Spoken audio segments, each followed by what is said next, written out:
lagu dari Sabang sampai Merauke yang dinyanyikan hari ini, mungkin sepertinya kita mesti harus rubah. Sebut Merauke duluan baru Sabang. Karena matahari itu datang dari timur Indonesia. Assalamualaikum warahmatullahi wabarakatuh. Apa kabar bos-bos semua yang ada di rumah? Semoga bos-bos pada baik-baik saja. Hari ini kita kedatangan tamu yang sangat-sangat istimewa, Pak John Wempi Wetipo. Apa kabar Pak? Kabar baik. Assalamualaikum warahmatullahi wabarakatuh. Assalamualaikum warahmatullahi wabarakatuh. Pak John, sebelum kita lanjutkan, ini kita bisa membuka masker supaya suara juga lebih bagus. Tapi yang penting sesudah ini kita harus pakai lagi, mematuhi protokol kesehatan. Betul ya Pak ya? Benar sekali. Dan ini kan kita lebih dari 1,5 meter, nggak apa-apa lah ya Pak ya. Jadi teman-teman semua, Pak John Wempi ini adalah mantan Bupati Jayawijaya 2 periode Pak? Benar. 2 periode ya? Benar sekali. Langsung sekarang dipilih menjadi Wamen PUPR. Ya, putra Papua yang sangat berprestasi. Ya, waktu pas jadi bupati pernah jadi mendapat penghargaan dari KPK itu Pak ya? Benar sekali. Apa itu Pak penghargaan apa? Itu sebenarnya waktu itu saya ngajak seluruh ASN untuk bagaimana ikut aktif terlibat supaya tidak lakukan korupsi begitu, supaya bagaimana penataan pemerintahan itu bisa berjalan dengan baik.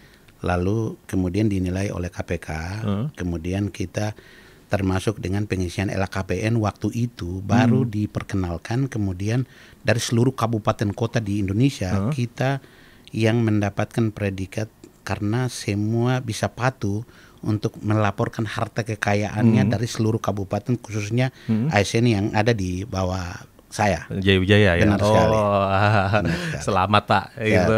Selamat ya. Dan Pak Wamen ini kan kelihatannya smart tapi selalu pendiam. Ya. memang harus diam, tidak boleh bicara banyak. Kan? Gitu. Kalau bekerja kan nggak boleh, mesti harus bicara banyak kan. Tapi semoga aja di Mas Bos Podcast ini, acara ini jangan diam aja Pak. Iya, kalau diam aja nanti saya pidato jadinya. Ya, jadi sosoknya ini sosok yang smart, pendiam, tapi kelihatannya memang beliau ini sosok yang sangat bekerja ya Pak ya. Jadi nggak banyak bicara, banyak bekerja. Tapi kan politisi Pak. Kalau kampanye gimana Pak John? Kalau sebenarnya waktu itu saya sih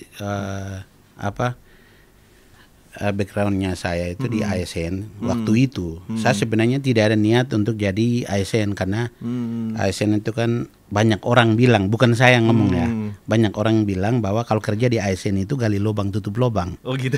Maksudnya ngutangin duluan, nanti gajian baru nutupin lagi kan gitu. Nah akhirnya saya sebenarnya itu nyenangin orang tua saya untuk jadi ASN. Dan sebelum saya maju jadi bupati itu saya jabatan terakhir saya itu kepala bagian umum. Kepala bagian umum, kemudian saya lawan dengan bupatinya saya gitu. Oh gitu. Di Jayawijaya berarti. Benar sekali. Dan waktu itu saya baru usia 35 tahun. Wah, masih muda ya. Ya. Jadi lahir di sana Pak? Lahir di sana. Lahir di sana, besar di sana. Benar sekali. Kalau keluarganya Pak Wamen tuh kayak apa sih? Keluarga apa? Backgroundnya tuh apa? Ayah saya itu dia tidak sekolah tinggi amat begitu. Dia tamatan SD. Tapi dia pegawai rendahan di tempatnya saya. Oh gitu ya. Lalu di kabupaten. Lalu kerja di bagian umum. Lalu saya ditunjuk oleh bupati, kemudian saya jadi kepala bagian umum. Jadi salah satu stafnya adalah ayah saya gitu. Oh gitu. Rasanya gimana tuh Pak? Jadi saya bilang sama ayah saya bilang kalau di kantor itu saya yang bos. Tapi di rumah bapak yang bos, tapi di kantor saya yang bos. Jadi ikut aturan saya. Kalau di kantor ikut aturan mainnya saya, gitu. Jadi sering ditegur sama bawahan dong berarti Pak ya? Iya, karena biar ayah saya, tapi di kantor saya yang bos. Gitu. Iya kan gitu.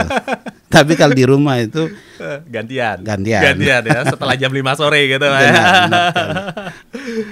Setelah itu baru maju bupati. Benar. 2 periode. Benar sekali. Tapi akhirnya saya sempat diberhentiin sama bupatinya saya karena ketahuan saya mau maju gitu. Oh gitu ya. Tapi akhirnya kan menang Pak. Iya, menang tapi enggak pakai duit waktu itu.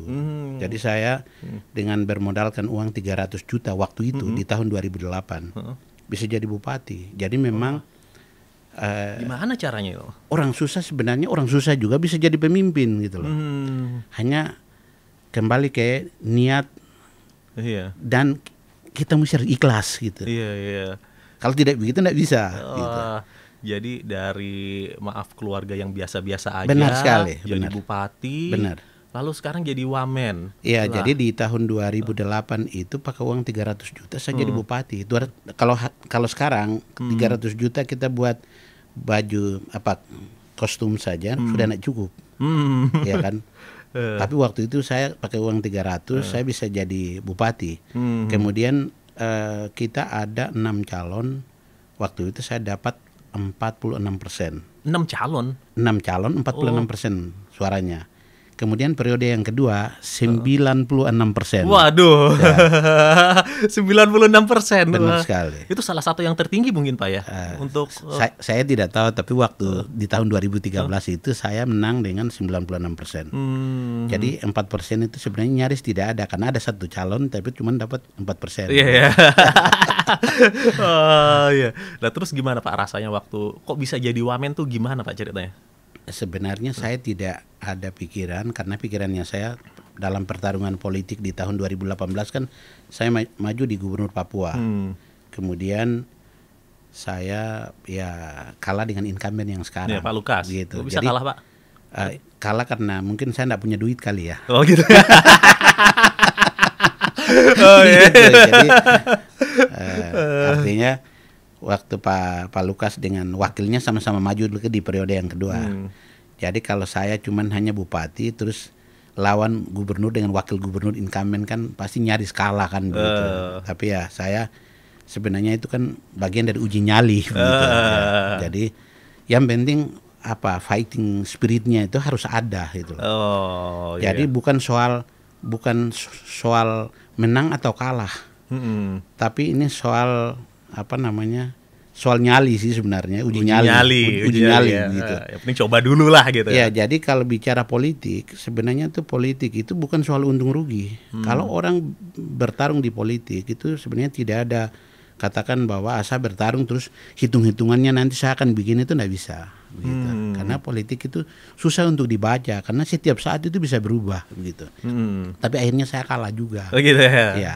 Dan saya rasa bahwa kekalahan saya itu akan mengakhiri karir politiknya saya di situ gitu. Saya tidak pernah terbayang kalau Pak Presiden bisa memanggil saya untuk bisa diberi amanah, bisa diberi kepercayaan untuk mendampingi Pak Basuki untuk jalankan pembangunan infrastruktur di seluruh Indonesia. Iya. Itu rasanya gimana Pak? Jadi satu-satunya mungkin ya wamen yang dari Papua gitu. Selain itu kan saya juga bukan orang teknis ya. Iya. Apalagi kalau ditempatkan di kementerian yang teknis. Ini kan mesti harus punya pengetahuan yang lebih baik terkait dengan soal hal-hal yang secara teknis. Kalau bicara politik saya paham politik, bicara birokrasi saya paham birokrasi, tapi kalau bicara teknis sama seperti matematika 1 tambah 1 kan tetap 2. Tapi kalau bicara politik dengan birokrasi ya mungkin bisa berubah sedikit-sedikit mungkin bisa gitu, karena lebih fleksibel gitu ya. Tapi kalau di teknis 1 tambah 1 tetap 2 gitu. Makanya saya setelah dipercayakan itu saya belajar berusaha keras begitu untuk apa yang saya bisa tahu dan bisa saya kerjakan begitu. Jadi orang bilang kuliah double SKS gitu ya, double SKS. Jadi akhirnya dalam proses kurang lebih sekitar 6 bulan banyak hal yang bisa saya pelajari, bisa tahu sehingga saya paling tidak bisa mengimbangi sedikit Pak Menteri supaya saya lebih fokus untuk bisa membantu Pak Menteri untuk menjalankan apa yang diharapkan oleh Pak Presiden terkait dengan visi misi. Pak Presiden dan Wakil Presiden. Tapi waktu pas jadi menteri itu diminta tanda tangan sama Pak Presiden untuk target-target gitu juga ya Pak ya? Kalau itu sih tidak, karena menterinya aja ya? Ya Pak Menteri memang kita sudah ada diberi kan infrastruktur yang dibangun dikerjakan yang sekarang. Ini kan sebenarnya penjabaran dari visi misi Pak Presiden Wakil Presiden yang kita kerjakan, yang targetnya harus kita tercapai dan saya pikir memang dari semua kementerian lembaga ini yang tidak banyak disorot untuk saat ini itu di Kementerian PUPR, dan saya sebenarnya bersyukur juga karena bisa banyak belajar dari Pak Menteri sekarang sehingga paling tidak saya banyak pekerjaan yang lalu karena Pak Menteri sendiri kemudian tidak maksimal handle, terus kemudian saya dampingi beliau, banyak yang bisa kita kerjakan. Gimana pembagian tugasnya Pak? Pak Basuki kan udah 40 tahun di PUPR, lalu Pak Wamen ini kan dari politisi juga gitu. Benar. Terus gimana pembagian tugasnya Pak? Sebenarnya kan sudah ada di Perpres 27 tahun 2020. Yeah. Itu kan penjabaran fungsi tugas Pak Menteri apa, kemudian saya tugas apa, ini kan sudah ada penjabarannya kan, di situ sudah ada. Kemudian saya memang yang salah satu tugas khusus yang diberikan kepada saya itu untuk lakukan pengkoordinasian dan pengendalian pembangunan infrastruktur Papua dan Papua Barat. Makanya kenapa Pak Presiden itu sampai 15 kali ke Papua, supaya Pak Presiden mau Papua itu jangan tertinggal gitu. Mungkin saja itu pernah saya sampaikan ke Pak Presiden, saya bilang begini, Bapak, mungkin lagu dari Sabang sampai Merauke yang dinyanyikan hari ini, mungkin sepertinya kita mesti harus rubah. Sebut Merauke duluan baru Sabang. Karena matahari itu datang dari timur Indonesia. Kan, gitu. Seperti itu. Jadi harusnya dari Merauke sampai Sabang gitu. Iya. Jadi harus sebut Merauke duluan. Gitu. Makanya saya bilang Bapak, kalau biasanya orang di Jakarta di sini kan bangun sedikit kesiangan, karena matahari datang dari timur Indonesia. Kalau orang Papua di sana bangun lebih cepat, 2 jam lebih cepat. Benar. Kalau WIT kan. Benar. Sama seperti kayak mambruk, burung mambruk itu, dia harus bangun itu jam 4 pagi. Untuk dia menyongsong datangnya fajar gitu. Tapi kesetiaan juga luar biasa begitu. Nah sebenarnya sama seperti itu. Jadi yang pernah saya sampaikan ke Pak Presiden, mungkin Pak Presiden masih ingat apa yang pernah saya sampaikan begitu. Sehingga mungkin kadang saya pikir, mungkin karena begitu terus beliau panggil saya untuk supaya dampingi Pak Basuki untuk supaya bisa membangun infrastruktur Indonesia ini lebih baik. Ada di media juga katanya Pak Wamen pernah bercandain kalau matahari memang dari timur 2 jam lebih dulu orang Papua sudah bangun, orang Jakarta masih tidur. Benar, itu yang pernah saya sampaikan sama Pak Presiden. Saya bilang Bapak mohon maaf, saya bilang begini, mohon maaf kalau ternyata Papua tidak bisa banyak terjadi perubahan karena Papua lebih terang lebih duluan, kemudian orang Jakarta baru bangun, mau ke Papua, belum sampai ke Papua sudah gelap, makanya tidak bisa lihat apa-apa sehingga tidak banyak ada perubahan di sana, saya bilang begitu.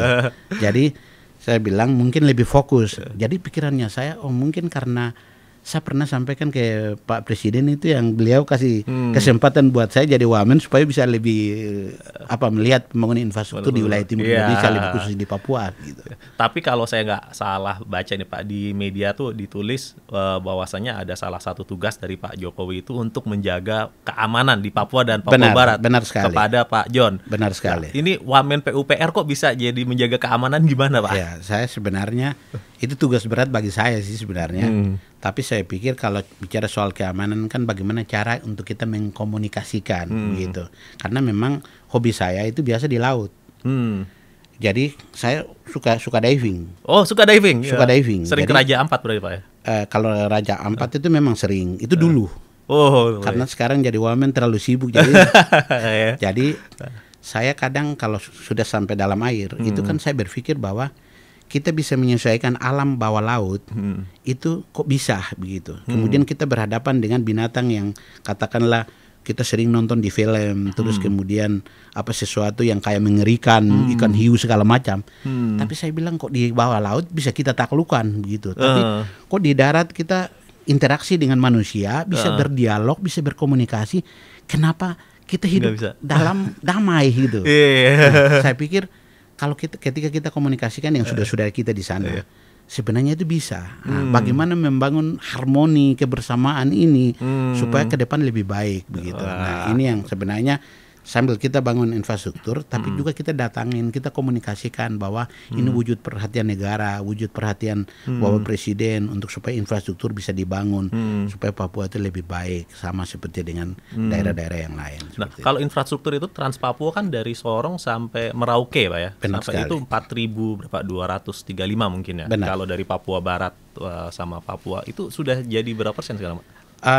Sebenarnya dengan total yang tadi itu, namun belum tersambung katakanlah dari Manokwari ke Papua itu untuk menghubungkan Nabire itu kurang lebih sekitar 70 kilo yang masih dalam proses sekarang. Oh, masih dalam nanti proses, di tahun 2021 baru nanti akan tersambung. Oh. Sekarang ini bisa ada jalan, cuman mobilitas di daratnya itu masih belum bisa maksimal.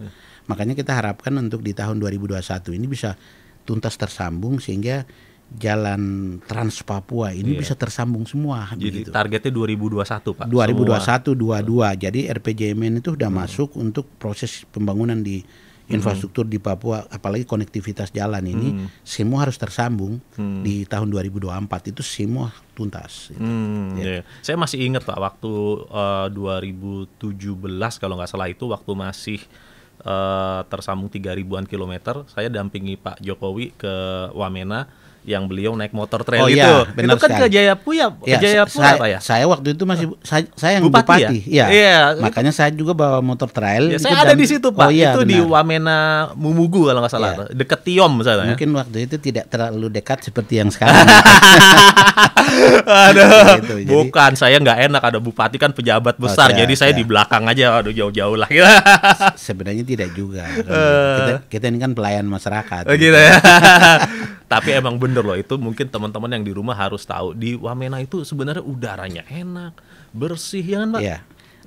Di sana itu kan terkenal dengan udang selingkuh begitu. Oh, saya tahu. Iya. Saya tahu itu kita makan juga sama Pak Basuki waktu itu di situ. Benar sekali. Dan waktu kita naik motor trail itu di situ ada danau. Iya. Danau apa Danau namanya? Habema namanya. Habema ya, Pak. Habema. Wah, ini saya dulu waktu pas di California pernah ke daerah namanya Big Bear.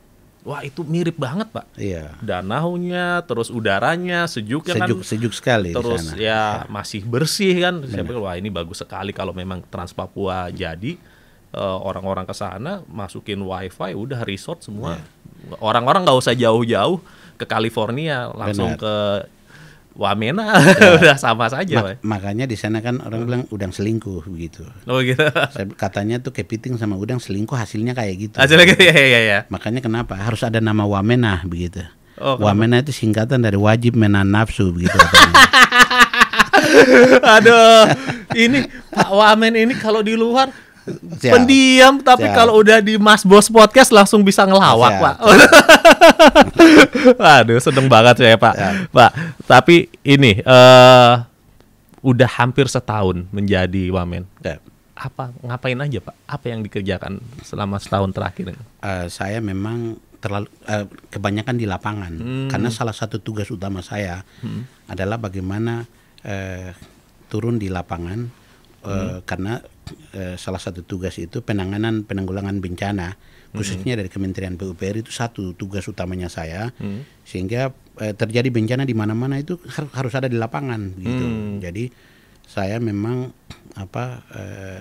bagaimana sinergi ini bisa jalan begitu dengan link kementerian lembaga supaya bagaimana rakyat ini bisa ditolong dalam kondisi yang susah begitu.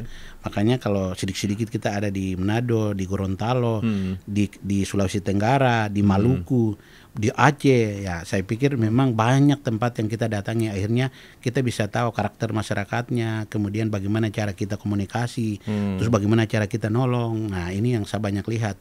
Memang ada daerah-daerah yang kemiripan begitu, yang bisa kita tangani untuk pembangunan infrastrukturnya. Tapi saya pikir memang sudah infrastrukturnya sudah dikerjakan cukup luar biasa, begitu, cukup luar biasa sehingga sekarang yang dikerjakan mudah-mudahan dengan harapan Pak Presiden untuk pembangunan infrastruktur di Indonesia ini bisa ada pemerataan lah yang diharapkan oleh Pak Presiden. Jadi lebih banyak di luar Pak ya, Benar di sekali. jalan gitu. Benar. Ya. Oke.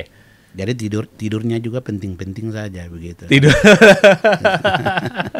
Ini Pak, saya ingin ada tebak gambar, bukan tebak gambar.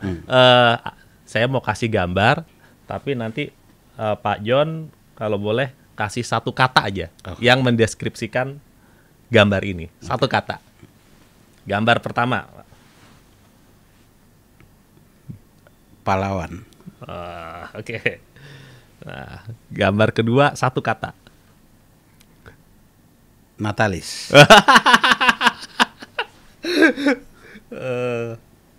Gambar berikutnya 1 kata, Pak. Benny. Bahasa namanya. Lah, ini 1 kata tapi jangan nama dong, Pak. Okay. Gambar terakhir, 1 kata. Gubernur Papua. Aduh, nggak kepancing nih, susah nih.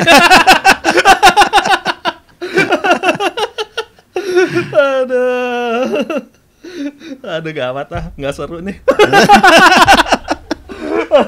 Jauh.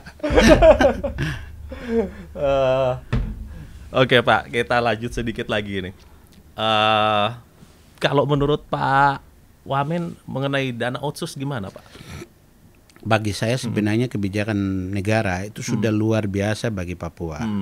Tidak ada kekhususan yang didapatkan sama seperti saudara-saudara saya di Papua. Cuman yang masalahnya adalah usernya. Usernya yang masalah karena dana otsus ini dikucurkan melalui pemerintah provinsi, kemudian juga disampaikan ke pemerintah kabupaten kota.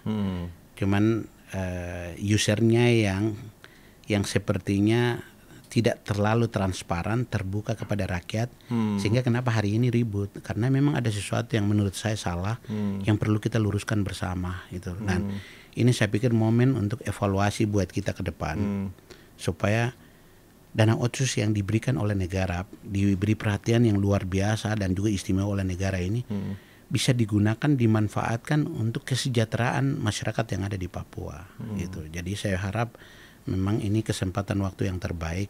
Mari kita duduk sama-sama, kita diskusikan supaya apa yang diberikan oleh negara itu selebihnya bermanfaat bagi rakyat di tanah Papua. Sudah tepat sasaran Pak dana otsus? Saya rasa masih belum dan harus kita evaluasi dari pelaksanaan sejak di pemberlakuan otsus mulai dari tahun 2022 sampai dengan 2020. Ini harus ada evaluasi yang secara menyeluruh kita lakukan. Kenapa evaluasi? Evaluasi ini akan memberi petunjuk kepada kita untuk kedepannya kira-kira seperti apa, kegagalan kita di mana, kemudian keberhasilan kita di mana. Ini yang nanti akan menuntun kita supaya rakyat Papua itu bisa hidup jauh lebih baik ketimbang dengan sudah-sudah kita yang lain. Gitu. Kenapa di sana kekayaan alam, sumber daya alam yang begitu luar biasa, tetapi hari ini kenapa rakyatnya itu miskin? Gitu. Saya rasa tidak layak kalau sumber daya alam begitu melimpah tapi rakyatnya miskin, berarti ada sesuatu yang salah yang perlu bisa kita luruskan. Gitu. Betul Pak. Nah, kalau misalnya ini Pak, di PUPR tadi kita bicara otsus, sekarang kita bicara PUPR lagi kembali. Katanya PUPR sedang membuat rumah untuk milenial. Nah ini bagaimana perkembangan pembangunan ini Pak? Jadi bagaimana caranya kalau milenial ini yang sekarang mau beli rumah harga nggak terjangkau, nah yang dilakukan PUPR itu apa untuk mengakomodir milenial ini? Ya sebenarnya kita baru dilaksanakan webinar kemarin, topiknya adalah rumah milenial, gitu lah. Nah, kenapa kita harus laksanakan itu? Karena memang sekarang sasaran itu kepada generasi milenial, karena justru sekarang pertumbuhan penduduk ini nanti memasuki di era atau di tahun 2024 itu milenial, generasi milenial itu jauh lebih tinggi ketimbang dengan yang ada sekarang, sehingga sasaran program yang disampaikan di Kementerian PUPR ini sebenarnya sasaran lebih banyak bahwa ini investasi rumah untuk milenial. Kenapa investasi rumah untuk milenial? Supaya milenial ini dengan rumah yang diprogram oleh di Kementerian PUPR ini supaya memberi ini buat generasi milenial sehingga punya masa depan, dengan mereka bisa investasikan rumah untuk masa depan gitu. Sudah berapa banyak yang dibangun oleh PUPR? Kalau total yang kemarin MBR itu cukup banyak, itu kurang lebih 4,8 juta. Banyak gitu, itu rumah susun atau rumah tapak atau rumah macam-macam. Banyak di daerah mana? Itu yang program 1 juta rumah itu. Iya. Jadi itu dibangun. Tapi untuk di perkotaan ini kan kadang lahannya yang susah lahan yang susah sehingga lebih cenderung kayak rumah susun begitu. Jadi ini yang dilaksanakan. Hanya sekarang pangsa-pangsa di milenial ini kecenderungan mereka itu ingin mendapatkan rumah apartemen yang lebih baik gitu. Sehingga dia ingin ada komunitas yang sedikit lebih ramai ketimbang dengan rumah sendiri gitu. Nah, sehingga program di Kementerian PUPR ini menyesuaikan dengan permintaan pasar dari generasi milenial ini. Gitu. Nah, ini kalau ada yang nonton Pak di rumah, anak muda milenial mau beli rumahnya yang dibangun oleh PUPR, kemana Pak? Sebenarnya kan kita di Kementerian PUPR ini kan ada di Dirjen Penyediaan Perumahan kan ada, ya, kemudian ada BPIW juga kan ada, Badan Pengembangan Infrastruktur Wilayah ada. Sebenarnya kalau mau ini kan ini lebih gampang karena di sana kan ada direktur khusus yang mengurus ini, sehingga prosesnya itu sebenarnya itu lebih gampang begitu. Jadi karena kita juga menggunakan mitra atau pihak ketiga untuk proses ini jalan gitu. Jadi sebenarnya lebih gampang. Jadi tidak bertumpu di Kementerian PUPR, tetapi ada mitra kerja dari Kementerian PUPR untuk bagaimana progres ini disalurkan kepada generasi milenial sih sebenarnya. Begitu. Ya, Pak. Nah, ini kebetulan kalau Pak Wamen haus, kita ada kopi ini, Pak. Nah, ini kopinya dari mana ini? Nah, ini kopinya coba diterangkan. Nah, sini, nih, langsung sini diterangkan. Kopinya ini apaan nih kopinya? Ini kopi buatan anak bangsa, Pak. Kita lebih cenderung mesinnya yang kita buat. Nah, mesinnya ya. Dari bahan bakar gas. Wah, luar biasa. Ya. Jadi UMKM untuk mensupport ya. Kita dengan minum kopi ini kita bisa mensupport produk UMKM, Pak. Silakan, Pak. Terima kasih. Oke, makasih. Ya. Terima kasih Rino Valley. Produk sen mesin kopi. Mesin kopi Rino Valley. Rino Valley. Oke, Pak. 2 pertanyaan terakhir aja. Sekarang lagi gencar-gencarnya ngomongin mengenai reshuffle. Pak Wamen ada rasa gak enak tentang reshuffle atau biasa aja? Kalau saya biasa saja. Biasa aja. Karena saya ini kan dipanggil untuk bekerja. Jadi ya tugas saya bekerja. Tapi kalau saya kalau ini untuk saya, kalau saya memang harus dievaluasi. Saya pikir ini kan hak prerogatifnya itu ada di Bapak Presiden. Dan kita bekerja sesuai dengan yang diamanatkan gitu. Apalagi di dalam ketentuan Perpres 27 tahun 2020 kan sudah jelas tugas saya. Saya pikir kita tidak bisa menilai diri kita sendiri, tetapi dinilai oleh rakyat apa yang bisa kita kerjakan. Sehingga kalau bagi saya mau di reshuffle atau tidak di reshuffle ya tetap kita dengan tugas kita untuk kita bekerja lebih maksimal. Gitu. Jadi dengan berita di media mau ada reshuffle biasa aja. Kalau reshuffle saya rasa biasa-biasa saja. Biasa saja. Kalau mau di reshuffle ya itu hak prerogatif Pak Presiden untuk mau di reshuffle. Gitu. Tapi ya tugas kita dengan yang ada hari ini, mari kita kerjakan maksimal. Apalagi apa yang disampaikan Pak Presiden, mari jangan biasa-biasa kan begitu. Misalnya apalagi dalam musim pandemi COVID ini jangan biasa-biasa, tapi harus lebih dari yang biasa kan begitu. Nah ini bagaimana menunjukkan cara kerja kita dari biasa-biasa menjadi cara kerja yang luar biasa. Gitu ya. Baik, Pak. Nah, pertanyaan terakhir nih, Pak. Presiden Indonesia ini Joko Widodo 2 periode, singkatannya JW.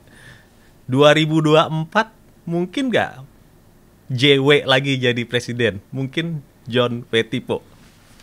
Kalau saya rasa tidak mungkin begitu. Ya, tidak mungkin. Kan sama Pak, JW juga. Iya benar sekali. Tapi mungkin yang lain bukan saya. Gitu. Tapi kan bagus Pak, ada dari Papua mencalonkan diri jadi presiden, apalagi kepilih gitu kan. Tapi pernah saya punya ide. Saya bilang memang Indonesia ini kan dari Sabang sampai Merauke. Saya bilang ya satu calon datang dari Papua, satu dari Aceh, ya sudah kita deklarasi di Monas kan. Gitu. Nanti setelah itu 2 bulan kemudian kita buat jumpa pers untuk sepertinya kayak kita nggak bisa, jadi lebih baik kita mundur kan gitu. Oh gitu. Yang penting ada pencalonan dari Benar Papua sekali. gitu. Pernah ya, Pak? ada cerita kalau pernah ada orang dari Papua pernah nyalonin diri sebagai presiden atau wakil presiden. Artinya kan sangat wajar karena saya sebagai warga negara Republik Indonesia punya hak. Iya. Ya kan begitu. Iya, betul. Meskipun itu tidak mungkin gitu. Semuanya mungkin Pak di Republik ini, di dunia ini ya.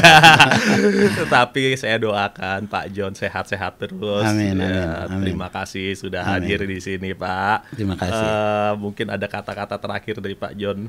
Ya, saya terima kasih sama Mas Dias ya. Siap.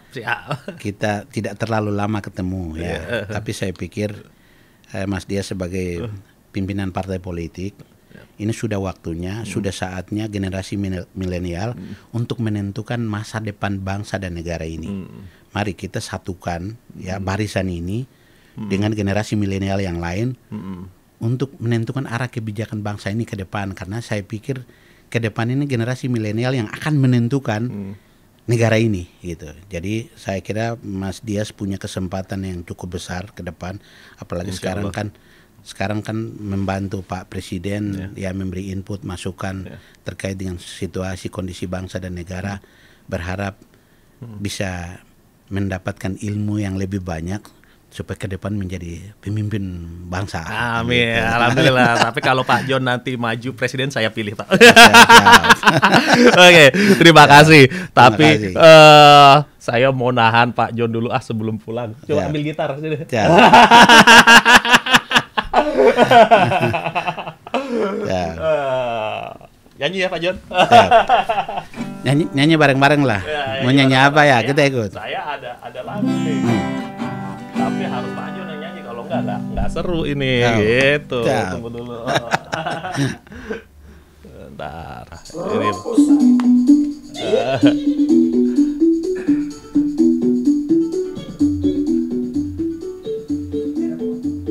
Ah, 2 menit aja Pak nyanyi Pak.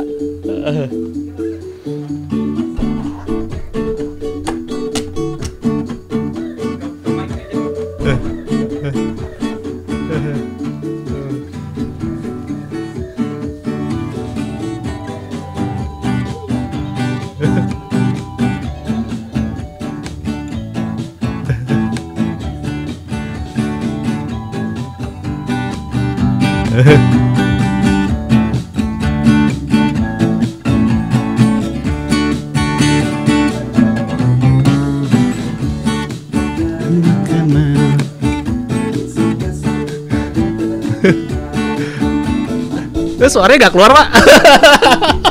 Tidak terlalu hafal. Oke. Terima kasih sekali Pak John. Terima kasih. Terima kasih, kita senang banget hari ini Ya. kedatangan Pak John. Paling enggak sudah bisa nyanyi bareng di sini dari beliau yang biasanya pendiam sudah keluar Ya, sedikit suaranya. Keluar sedikit. Nanti berikut berkeluar lebih banyak. Keluar lebih banyak ya. Siap. Apresiasi saya Pak. Siap, terima Ya. kasih. Oke. Begitulah bos-bos semua di rumah. Sampai kita ketemu lagi. Wassalamualaikum warahmatullahi wabarakatuh.